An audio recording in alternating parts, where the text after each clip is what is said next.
comment est-ce que je suis devenu directeur commercial sans jamais avoir fait d'école de commerce? Donc on peut très bien s'en sortir sans avoir fait d'école de commerce et j'en suis la preuve. J'étais pas destiné à faire ce métier, je ne pensais jamais dans ma vie faire ce métier et aujourd'hui je forme des gens qui cartonnent et ça me fait extrêmement plaisir. Donc maintenant je vais vous expliquer tout ça.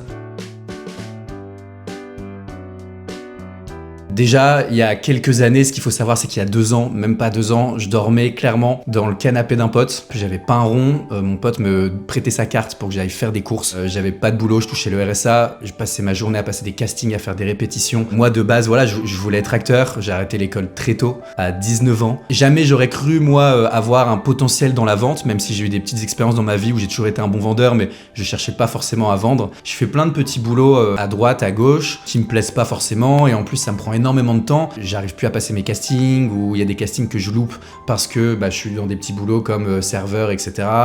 Et je me dis, ça me va pas, il faut que je trouve un taf en freelance. Donc là, j'ai de la chance, j'ai un ami, un très bon ami qui est comédien aussi à côté, qui me propose un taf en freelance qui est du coup sales. Clairement, moi, le mot sales, je le connaissais même pas. Le mec vient de très très très loin. Il m'a dit, en fait, tu gères ton planning peu comme tu veux, tu peux bosser en télétravail tout le temps, t'as juste à passer des coups de fil, et en gros, tu touches une commission sur chaque signature que tu fais. Moi, je me dis, bingo, c'est bon, j'ai trouvé le taf de rêve, je suis sûr que je vais cartonner, je vais tout défoncer, j'ai la chat, je sais parler, etc. Dans la tête, j'étais déjà en mode, je vais tout exploser quand vous allez apprendre ce qui s'est passé ensuite. Et en fait, j'appelais que des prospects, des leads qui n'étaient pas du tout qualifiés. Donc c'était clairement du démarchage téléphonique, et je n'avais jamais fait ça de ma vie, et donc moi, j'essaie plein de choses différentes, quoi, de les accrocher le plus rapidement possible. Mais au début, ça ne marchait pas du tout, et j'essaie de faire comme mon pote. Mais je me dis, c'est pas grave, je sais que je vais y arriver, j'en suis persuadé, je sais que je suis un bon vendeur. Je retourne à Lille, chez mes parents, je me dis le temps de peut-être 1 mois, le temps de moi trouver un appartement, j'avais quelques visites qui étaient programmées, etc. Qu'est-ce qui se passe? Je me rends compte en fait que c'est très difficile, que je suis très mauvais, j'arrive à avoir des discussions avec les gens, donc j'arrive à les capter, mais j'appelais 200 personnes dans la journée, j'étais épuisé. Au final, en fait, du coup, vu que j'étais pas à la commission, je ne gagnais pas un rond. Donc, moi, dans un appartement, c'était impossible. J'étais à Lille, chez mes parents. J'étais plus du tout à Paris pour mes castings, etc. Donc là, je me dis, mes descentes aux enfers. Je me dis, qu'est-ce que j'ai fait? Qu'est-ce que je suis en train de faire? Moi, acteur, j'avais besoin d'être à Paris. J'avais des castings, j'avais des répétitions de théâtre. Et donc, en fait, je retourne directement à Paris. Donc là, je me dis, ok, je vais appeler un autre pote qui a cette fois pas un 30 mètres carrés mais un 20 mètres carrés, histoire de toujours faire mieux. Et je lui dis, écoute, c'est juste l'histoire de 1 ou 2 mois, quoi. Moi, le temps que j'apprenne vraiment ce boulot de sales, et dès que je gagne un peu d'argent, t'inquiète, je me casse et ça va le faire. Sauf que quand j'arrive chez lui à Paris, donc je dors là pour le coup vraiment dans un canapé, même pas la place de mettre un matelas par terre dans le salon, la boîte coule, donc je me fais virer. Je suis dans le canapé d'un pote, j'ai 29 ans, pas un rond, l'acting ça marche pas. Qu'est-ce que je fais de ma vie, quoi? Donc là, c'était un petit peu dur, remise en question. Et là, ce qui s'est passé, donc c'est plusieurs mois après, ce même pote qui m'avait ramené dans cette boîte me rappelle pour un autre taf en tant que sales en freelance, et je lui fais encore confiance, de toute façon j'ai pas le choix. Et là cette fois c'est pour un très gros groupe de bricolage. Je ne sais même pas planter un clou. Je me dis ok, donc ce que je vais faire cette fois, c'est que quand je vais arriver dans ce nouveau taf de sales, là encore en freelance, je vais me faire des fiches, je vais tout apprendre par cœur, je vais écouter mon pote, voir ce qu'il dit, voir ce qui fonctionne avec ses clients, etc. Et donc j'étais là à me faire 30 000 fiches. J'avais mais sur mon bureau 15-20 fiches étalées sur la table, et j'étais debout en train d'appeler mes clients, je regardais tout et je récitais, j'avais écrit des phrases toutes faites que je trouvais magnifiques, canon, où j'étais mais ça claque, je vais écrire cette phrase là, ça défonce, quand je vais sortir ça, le client c'est sûr qu'il va dire oui, etc. J'étais en mode c'est bon, là j'en suis persuadé, ça va marcher parce que je suis entre guillemets le bon élève. Sauf que là, ce qui se passe, c'est encore une fois la descente aux enfers. Je ne fais quasiment aucune signature. Et là, cette fois, en fait, mon boss, il nous faisait des avances sur salaire. Je vois les mois qui arrivent, les avances en plus, et je me dis, mais comment je vais même pouvoir le rembourser? Et je signe pas, quoi. Je me dis, mais qu'est-ce qui se passe? Lui, il signe, je l'entends parler, je trouve qu'il fait bien, mais c'est pas non plus incroyable. Et j'ai l'impression de tout faire bien, j'ai toutes mes fiches, j'ai tous mes trucs. Je me dis, mais pourquoi est-ce que j'arrive pas à signer? Au bout de 6-7 mois, je sais plus exactement, mon boss me dit, Thibaut, là, si tu signes pas dans les jours qui arrivent, quoi, moi, j'arrête là, parce que ça sert à rien, en fait.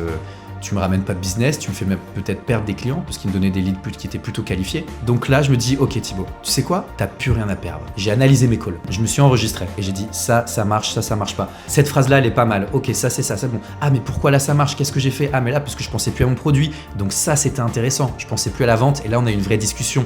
Ok, donc peut-être que si j'oublie mon produit et que j'oublie la vente, je peux créer une vraie discussion. Donc en fait, il faudrait que j'oublie de vendre. Ah mais là quand je suis moi-même, on a pu parler pendant 10 minutes. J'ai dit là c'était pas mal. Pourquoi j'ai pas réussi à signer? Ah parce que après je suis revenu sur le produit, j'ai remis une couche sur les avantages alors que non, c'était pas le moment. J'ai tout analysé. Et en fait, le lendemain, j'ai fait le record de la boîte. C'est-à-dire que j'ai fait 7 signatures en une journée, en faisant en moyenne 8-9 par mois. J'ai enlevé mon costume. J'ai enlevé toutes mes fiches. J'ai mis toutes mes fiches de côté. Je me suis dit, tu les connais, tes fiches. Maintenant, parle avec les gens. Donc j'ai enlevé le costume de commercial et j'étais plus le bon commercial qui était, oui, donc alors madame, donc moi je vais vous raconter en fait moi mon produit. Non, je suis devenu Thibaut parce que de toute façon j'avais plus rien à perdre. Donc je me suis dit, autant le faire à ma manière, à ma sauce. Ça a explosé. J'oubliais de vendre.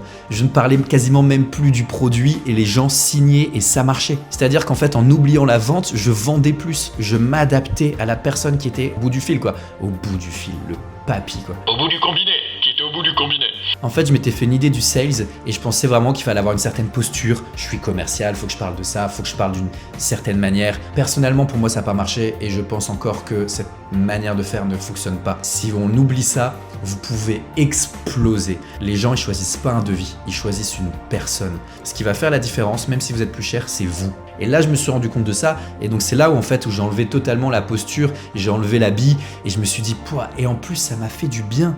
Mais après, ça a continué et j'ai enchaîné derrière. Et après, j'ai pu avoir mon appartement, j'ai commencé à gagner plutôt bien ma vie, je commençais à faire beaucoup de signatures, mon boss était content, tout le monde était content. Mais moi, ce que je veux, c'est être acteur. Donc, je veux pas oublier quand même ça, que je veux être acteur. Donc, je bossais 3-4 heures par jour en tant que sales et le reste de ma journée, je passais des castings, je montais des pièces, je répétais, j'écrivais des courts-métrages, des séries avec des potes, on tournait des petites vidéos. Donc là, je fais du 7 jours sur 7, je sors quasiment plus, je vois plus mes potes. Donc ça, c'était l'été dernier. Il y a un an, donc là on est au mois de juin 2026, sorte de burn-out qui arrive, où un matin, alors que j'avais un casting qui était exceptionnel, impossible de me lever de mon lit, faut que j'arrête, je mets l'acting de côté, mais qui était vraiment mon rêve, c'est-à-dire que je ne me voyais pas faire autre chose et j'étais persuadé que je serais acteur. J'ai besoin d'argent pour payer mon loyer, donc je garde ce taf en tant que sales, et en vrai ça me prend pas trop de temps et j'aime quand même bien. Bref, donc du coup ça faisait 5 ans que j'étais pas parti en vacances, et je me dis, bah là, je pense que j'en ai besoin. Donc l'été dernier, je pars à Majorque avec des potes. C'était incroyable d'ailleurs. Majorque, allez-y si vous pouvez. Et là, en rentrant des vacances, je me rends compte de quelque chose. Je me dis, mais en fait, moi là où je me sens bien, à chaque fois que je vois la mer, que je cours n'importe où en France ou dans le monde, même si c'est dans des endroits qui sont pas forcément les plus jolis, mais dès que je vois la mer, je suis heureux. Et à chaque fois, je me dis, mais qu'est-ce que je fous à Paris ou à Lille, etc. C'est ici que je me sens bien, moi, quand je suis face à la mer. Et donc, je me dis, ok, septembre, ce que je vais faire, c'est que je vais aller voir mon boss, je vais lui dire, j'arrête l'acting, et moi, j'ai envie de gagner plus d'argent, donc bosser plus avec toi, pour pouvoir après faire un tour du monde ou partir vivre moi je voulais partir vivre à Biarritz. Je me suis dit c'est la vie que je veux et pourquoi pas voyager en fait. Mon boss là il me dit moi ce que je te propose, tu bosses 3 heures par jour, t'es le meilleur vendeur de la boîte, t'es le top performer. Il y en a qui bossent ici, ils font du 35, 40, 50 heures semaine, ils vendent pas du tout comme toi.